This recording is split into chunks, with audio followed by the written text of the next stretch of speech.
Hallo und willkommen zu unserer Serie Mein Laptop von innen. Hier möchte ich euch in einem schnellen Überblick zeigen, wie ihr den Akku tauscht und wie ihr an die wichtigsten Komponenten herankommt, wie SSD, RAM, Lüfter. Ich zeige euch dabei das Innenleben des Laptops. Ich zeige euch auch, was es an Tipps und Tricks noch gibt, was ihr vielleicht beachten müsst. Und dass es im Grunde genommen nicht so schwer ist, einen Laptop aufzuschrauben und an die einzelnen Komponenten heranzukommen. Legen wir los!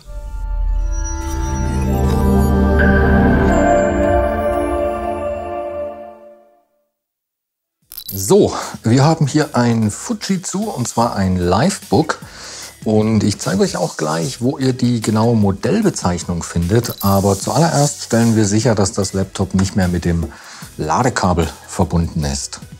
Die genaue Modellbezeichnung findet man hier auf der Rückseite. Und ja, also mit dieser Modellbezeichnung findet ihr super einfach alle Ersatzteile speziell für dieses Gerät bei uns im Shop. Allgemein kann man zu dem Gerät noch sagen, dass ein Displaytausch hier relativ einfach ist. Dafür muss man nur den Frontrahmen abnehmen und kommt so an das Display ran. Bei der Tastatur ist es so, die kann man von oben tauschen und das funktioniert so, dass hier vorne dieser Streifen, den muss man zuerst rausmachen und da muss man auch wirklich hier an diesem Bogen anfangen. Und dann nimmt man sich im Grunde irgendetwas, um hier drunter zu hebeln. Und genau, und zieht den dann so quasi ab. Das Ganze funktioniert so, dass deswegen auch in der Mitte anfangen diese, ja, das sind so kleine Einraststellen. Und zwar wird das einmal so drunter geschoben und auf der anderen Seite einmal so. Deswegen muss man quasi hier an der neutralen Stelle anfangen. Und danach kann man die Tastatur hier nach unten ziehen. Und jetzt ist es aber so, man kann die jetzt nicht einfach rausnehmen, weil die Kabel dafür zu kurz sind. Das heißt, man muss, und das zeige ich euch nachher auch nochmal, aber das heißt, man muss die Bodenplatte abnehmen, den Akku rausnehmen und dann die beiden Kabel, die hier zum Mainboard laufen, wie gesagt, zeige ich euch gleich. Die muss man erst lösen und dann kann man quasi von hier ja, die Tastatur eben nach oben nehmen. Ich weiß nicht, ob man das hier sieht, aber da sind quasi die Kabel unten drunter. Kann man jetzt nicht sehen, ist zu dunkel. Und ja, zeige ich euch jetzt aber eben gleich. Bei dem Touchpad ist es so, das kommt zusammen mit dem Topcase. Um jetzt das Gerät aufzuschrauben, muss man alle Schrauben hier drüben, also alle, die hier sehr, sehr gut ersichtlich sind, lockern. Da ist es so, die bleiben tatsächlich im Gehäuse. Die werden also wirklich nur gelockert und nicht ganz rausgenommen. Und es ist hier auch so, dass das Ganze eigentlich mehr oder weniger über die Schrauben gehalten wird, die Unterseite. Es gibt gar nicht so viele Einraststellen, ein paar natürlich, aber ja, das hält sich echt in Grenzen. Generell ist es so, ich benutze hier ein Werkzeugset, verlinke euch das auch in der Videobeschreibung. Da ist alles dabei, was man so braucht. Öffner, Pinzetten, ein Schraubendreher-Set mit allen erdenklichen Aufsätzen. Hier sind auch zum Beispiel hier ein ganz, ganz dünner. Der ist eigentlich perfekt, um das von oben hier von der Tastatur das abzuhebeln.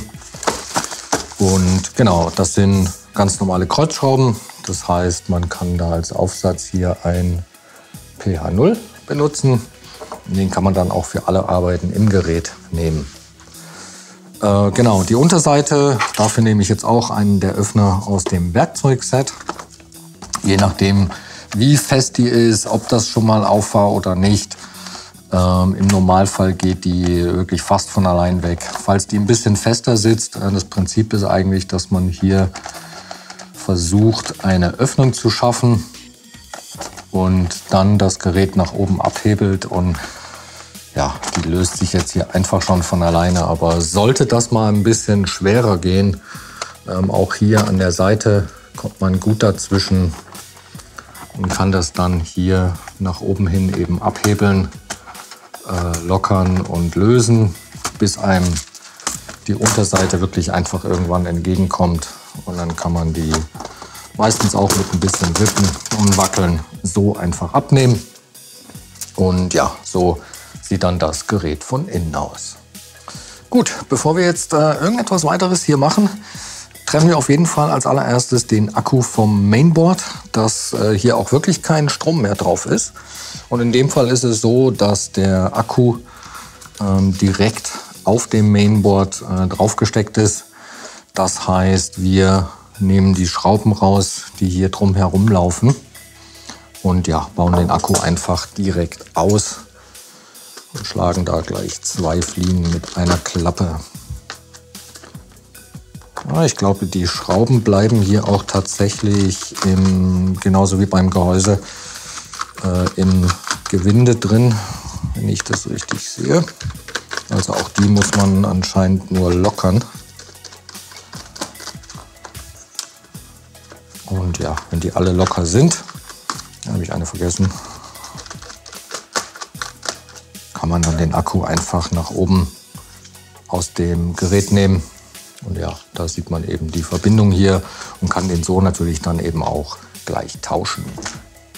Gut, was wir hier noch sehen können ist, dass unter dieser Abdeckung hier der RAM ist. Der ist auch von 2 Schrauben hier noch, wird er gehalten.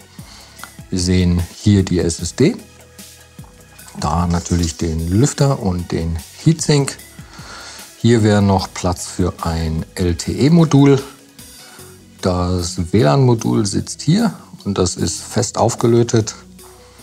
Und ja, mehr sehe ich jetzt hier eigentlich nicht. Das heißt, dann zeige ich euch jetzt mal schnell, diese beiden Kabel sind das. Ne? Die laufen hier und hier zur Tastatur. Und ja, da ist es eben so, die muss man zuerst lösen. Auch das Klebeband hier muss weg, weil die Kabel rutschen dann ja quasi durch. Und die haben auch beide eine besondere Verbindungsart quasi. Ja, also ich zeige das jetzt mal nur exemplarisch. Bei dem Stecker hier drüben ist es so, den klappt man erst nach oben hin auf. So. Und dann kann man hier das Kabel rausnehmen.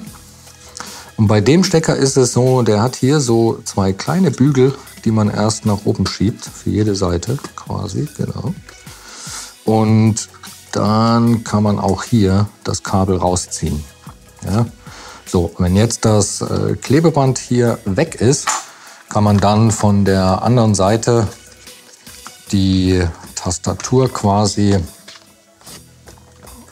ja, dann nach hier rausziehen und so eben auch tauschen. Und beim Wiederverbinden natürlich die Kabel einfädeln und auch als erstes wiederverbinden. Da auch schauen, dass die richtig sitzen. Da gibt es hier so eine kleine Linie. Da sieht man mehr oder weniger, dass die wieder richtig im Stecker sitzen. Und einen Stecker zu. Und das gleiche auch hier drüben. Schauen, dass dieser Bügel hier geöffnet ist. Ist bestimmt jetzt nicht so leicht zu sehen hier. Ja, der ist zum Beispiel jetzt wieder runtergerutscht. Genau, und dann schauen, dass das auch, wie gesagt, richtig drin sitzt. Und dann die beiden Bügel wieder zurückschieben. Und dann funktioniert das hier. Und bei der Tastatur selber muss man jetzt einfach nur darauf achten, weil das geht relativ leicht, dass die verrutscht, dass diese Einraststellen oder dass diese Ausbuchtungen hier allesamt unten drunter sitzen. Und dann schiebt man die wieder nach oben in Position. Genau hier zum Beispiel, ne? Das ist jetzt nicht richtig drunter, hier drüben auch nicht. Also da muss man eben wirklich genau gucken. Und dann schiebt man das nach oben. Und dann, ja, diese Abdeckung hier, das ist ein bisschen friemelig, aber ja, man muss die halt eben einmal von da nach da rüber schieben. So.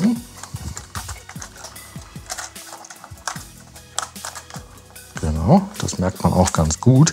Und dann lässt man sich jetzt hier quasi eine kleine Öffnung, eine kleine Lücke, damit man das dann in die Richtung schieben kann. Und ja, und danach ist das eigentlich erledigt. Also genau. Wie gesagt, das Einzige, was ein bisschen umständlicher ist, ist eben natürlich, dass man hier den Akku und so weiter alles rausnehmen muss. Aber hat man ja gesehen, dass das jetzt echt auch nicht besonders schwer ist. So, wie gesagt, der RAM sitzt unter dieser Abdeckung.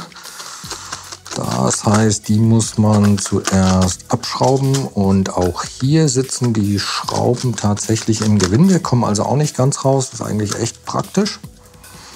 Und genau, dann kann man sehen, das sind jetzt hier 2 Slots, einer davon ist nur belegt.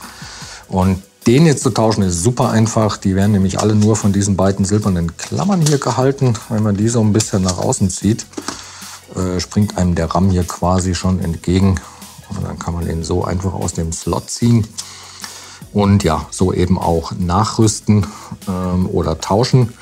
Und beim Wiederverbinden ist es so, der geht nur in eine Richtung rein. Also so würde der gar nicht passen. Das heißt, man weiß auch immer direkt, wie rum der reinkommt. Und dann wird der bis ganz zum Anschlag reingesteckt und nach unten gedrückt, bis die beiden Klammern hier wieder einrasten. Was die jetzt gerade nicht so toll tut. Das heißt, ich bin hier nicht bis ganz im Stecker drin. Genau. Und ja, SSD zu tauschen, genauso einfach. Die wird nämlich nur von einer Schraube hier gehalten. Das heißt, sobald man die gelöst hat, kann man die SSD hier aus dem Slot ziehen. Und auch hier das gleiche Prinzip wie beim RAM, die passt nur in eine Richtung rein. Da weiß man also auch gleich, wie rum das gehört. Bis ganz in den Slot zurück und dann einfach wieder verschrauben. Und auch beim RAM natürlich nicht vergessen, auch das muss wieder zurück, und zwar so rum. Den Lüfter kann man bei dem Gerät auch einzeln tauschen. Der ist hier unter dieser Abdeckung. Die ist auch ein bisschen draufgeklebt. Und ach, guck an, hier ist übrigens noch die CMOS-Batterie mit dem Anschluss zum Mainboard. Und genau, der Lüfter selber wird von diesen beiden Schrauben gehalten. Und dann sehen wir hier noch das Lüfterkabel. Ja, und dann kann man den Lüfter einfach nach oben rausnehmen. Und hier das Kabel wird in die Richtung rausgezogen. Das behagt mir immer nicht an den Kabeln zu ziehen. Die sehen hier so fragil aus. Und ja, also total einfach.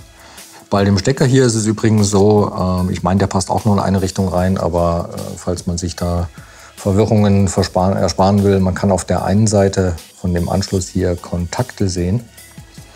Und die zeigen beim Wiederverbinden nach unten.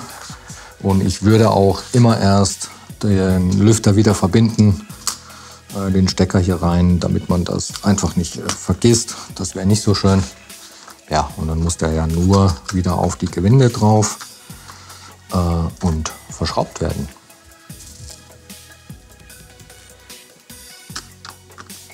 Um den Akku jetzt wieder einzubauen oder ja, wieder zu verbinden, in dem Fall ja auch, sieht man wie gesagt hier diese Verbindungslinie. Das heißt, der kommt dann da einfach wieder drauf. Wird ja auch hier unten passgenau eingelegt und ja, muss nur wieder verschraubt werden. Schrauben bleiben ja im Gehäuse, also einfacher geht's nicht.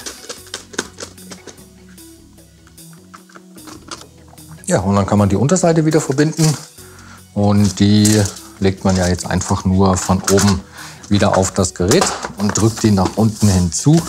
Ein paar Einraststellen gibt es schon. Kann man auch schauen, ob das hier alles verbunden ist. Und dann ja, muss man nur die Schrauben wieder fest anziehen und hat das ratzfatz erledigt. So, ich hoffe, das Video hat euch weitergeholfen. Wenn ihr noch Fragen oder auch Anregungen habt, lasst uns gerne einen Kommentar da. Und dann wünsche ich euch viel Spaß beim Schrauben. Bis zum nächsten Mal. Ciao.